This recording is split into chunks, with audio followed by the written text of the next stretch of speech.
Hey, what's up, everybody? I want to welcome you to another episode of the Dreamers Pro Daily Recap, where we give you a recap of all of the hot topics that we covered that day. You can catch them in their long format and also catch it fully streaming for free on Apple Podcasts.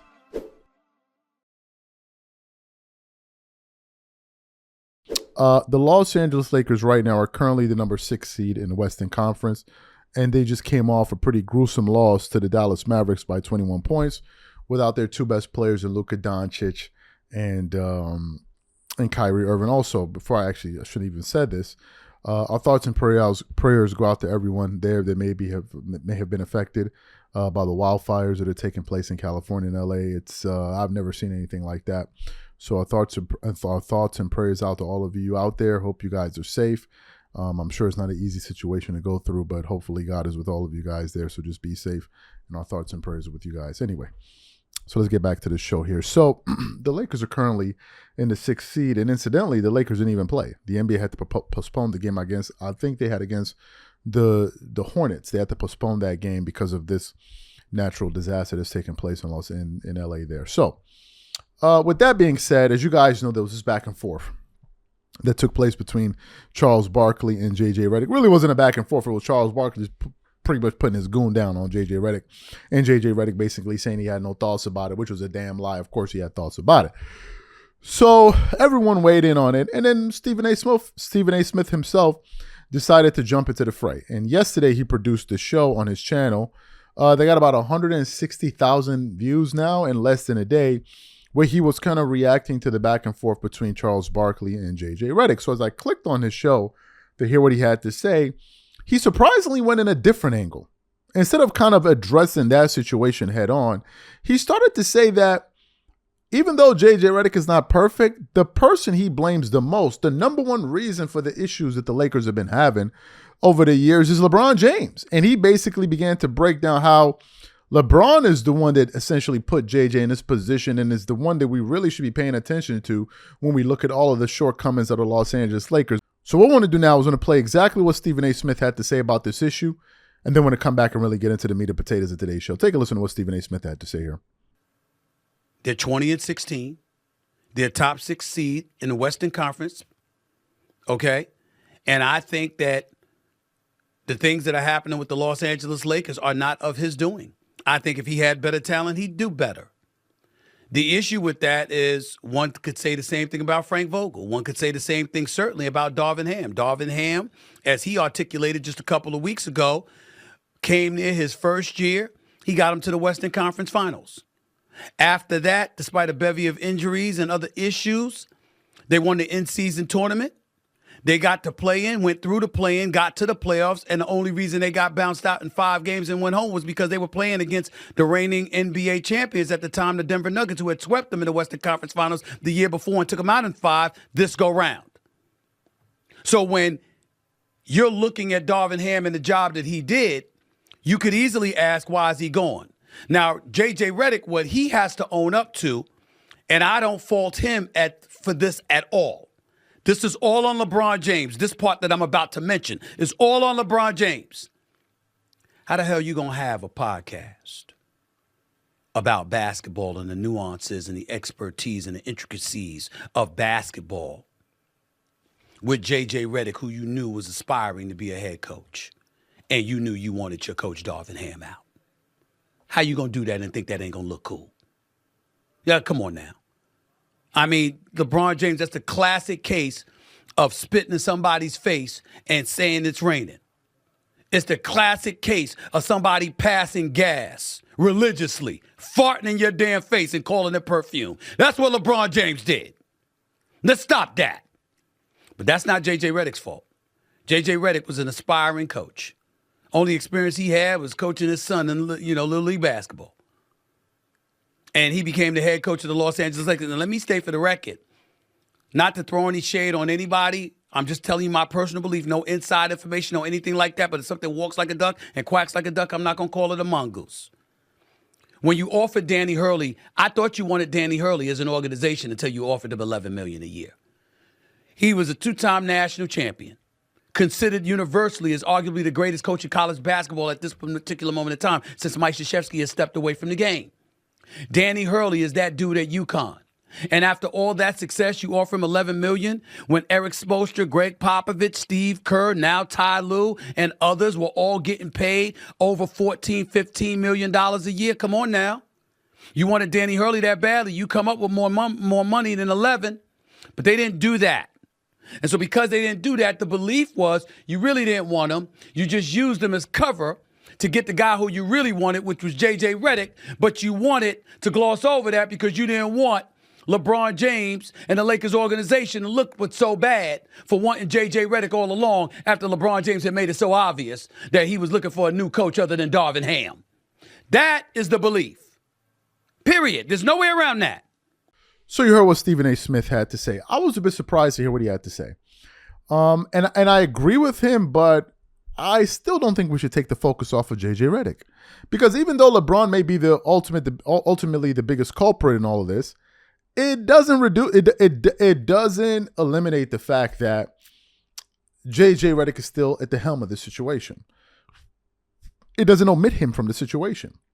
And Stephen A. Smith is essentially saying that JJ's doing the best that he can. Well, that's what we can say about everybody else. We could say Frank Vogel was doing the best that he could. We could say Darvin Ham was doing the best that he could. But at the time that they were at the helm of the Lakers, no one was saying they're doing the best that they can. They were saying that they were grossly underperforming.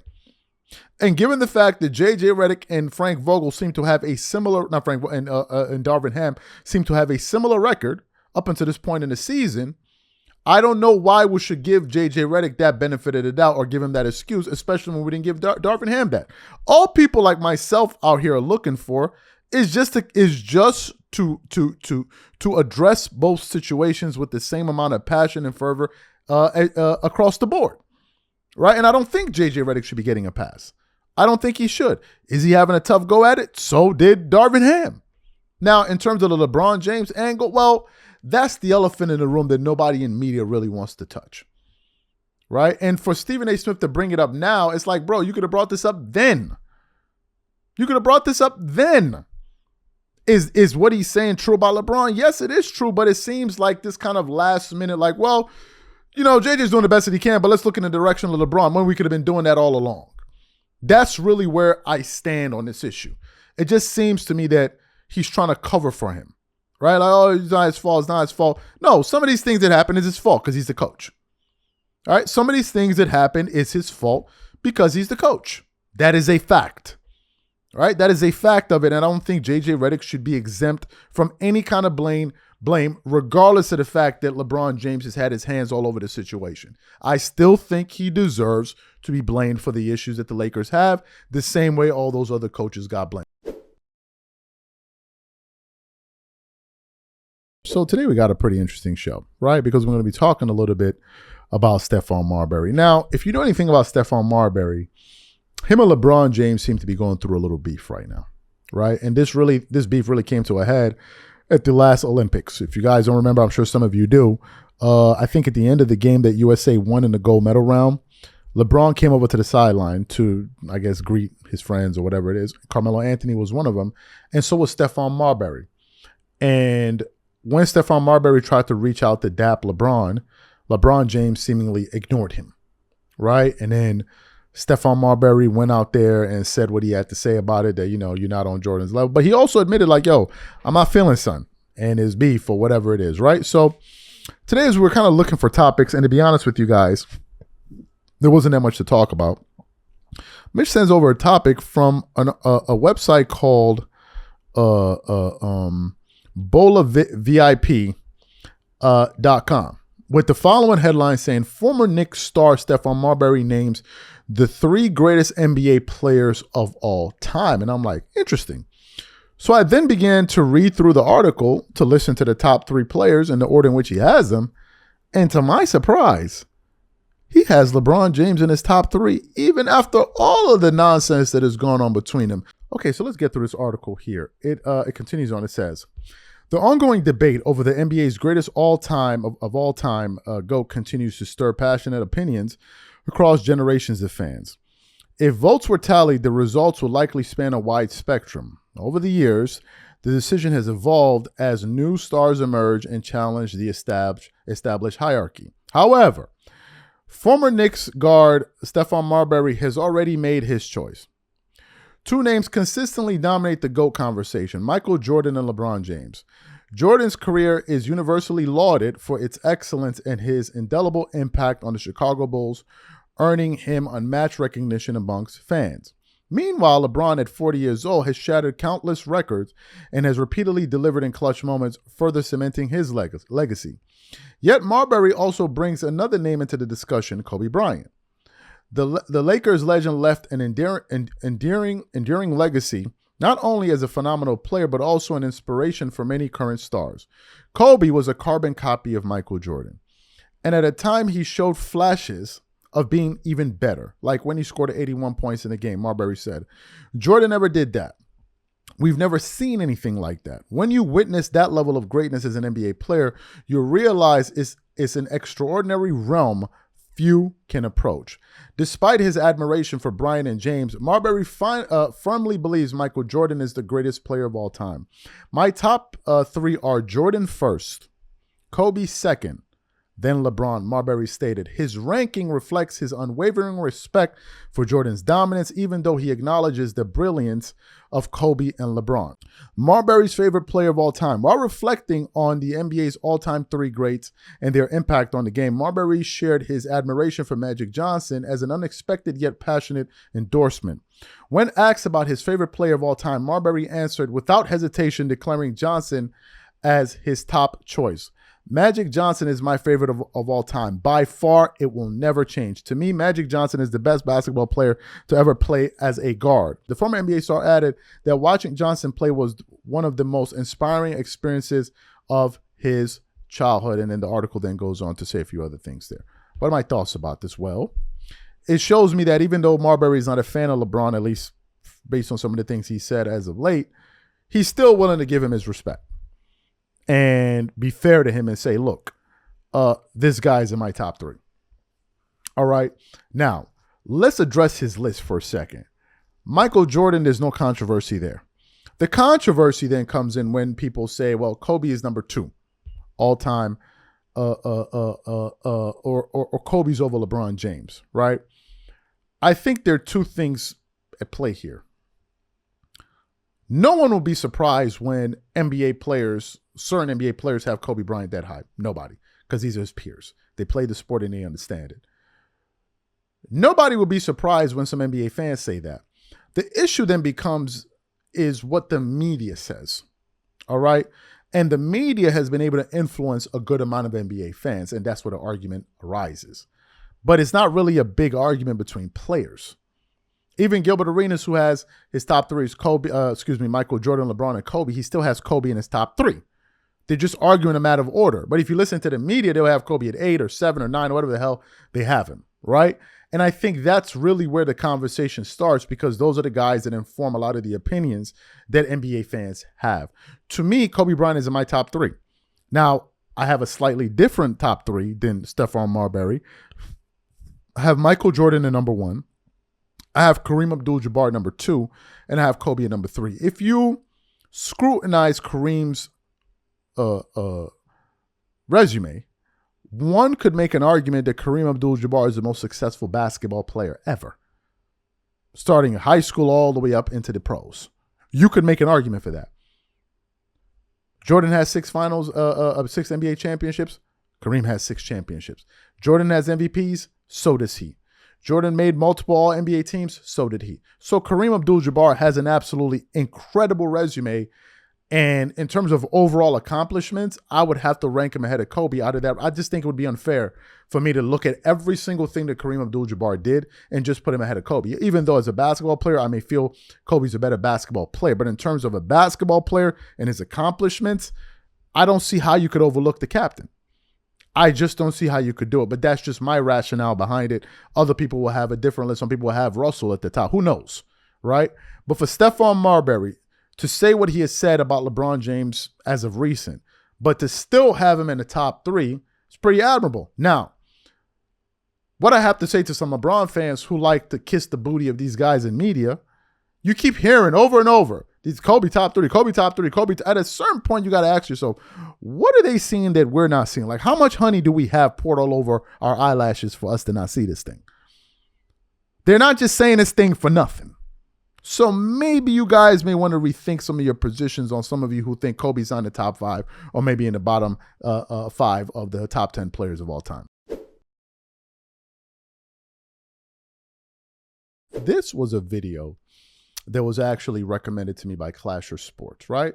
And it's a video that's been going pretty viral of some comments that Joy Taylor made criticizing Jeff Saturday for how he was able to gain employment. Now, the irony around this video is the story that has been circulating, or rather the lawsuit that has been circulating around people's name, people like Skip Bayless and Joy Taylor herself, right? That lawsuit alleged a lot of crazy things in there. One of those things was that Joy Taylor climbed the ladder in an unsavory way at FS1.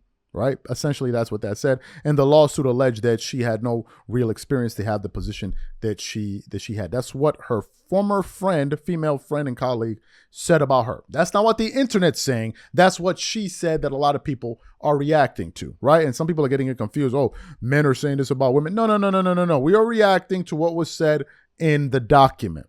Not like just men just decided to stand up and just start saying nasty things about women. And no, that's not what's happening. And some people have tried to simplify this situation. Not simplify it, and turn it into something that it really doesn't need to be.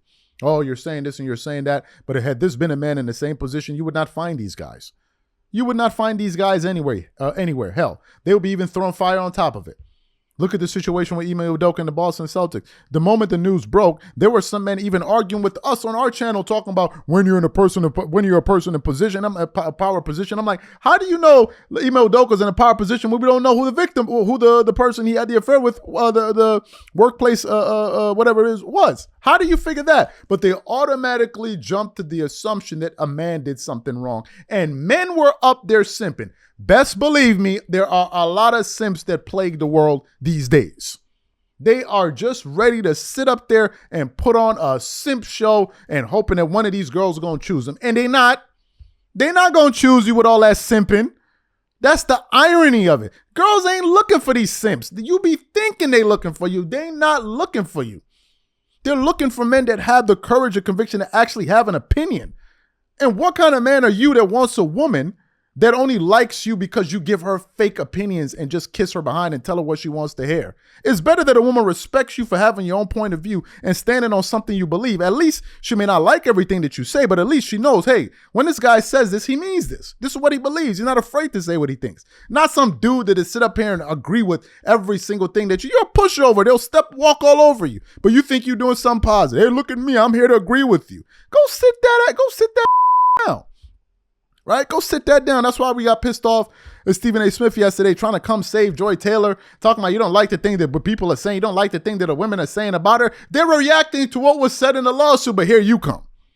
So what we want to do is we want to play this audio of Joy Taylor criticizing Jeff Saturday of how he got a position in some of the comments that she made, and then we're going to come back and react to her commentary. Take a listen to that there.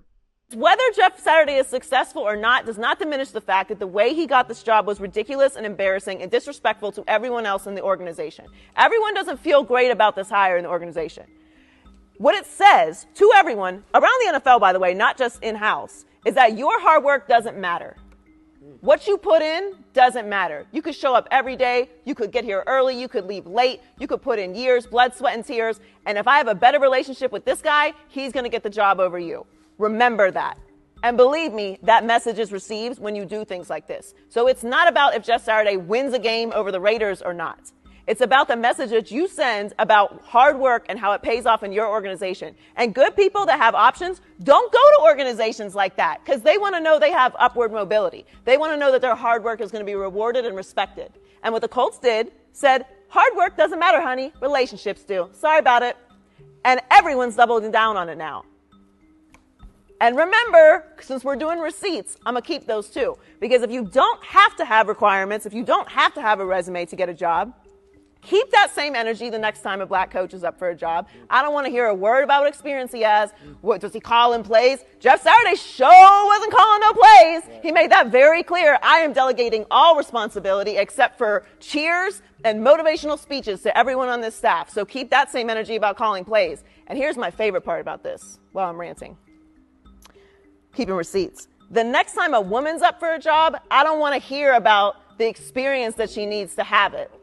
Because I already know she's excellent if she's getting the interview in the first place. So all you are loud and tweeting and celebrating this whole thing and celebrating the fact that you don't need certain kind of accomplishments or resume to get a job, keep that same energy, please.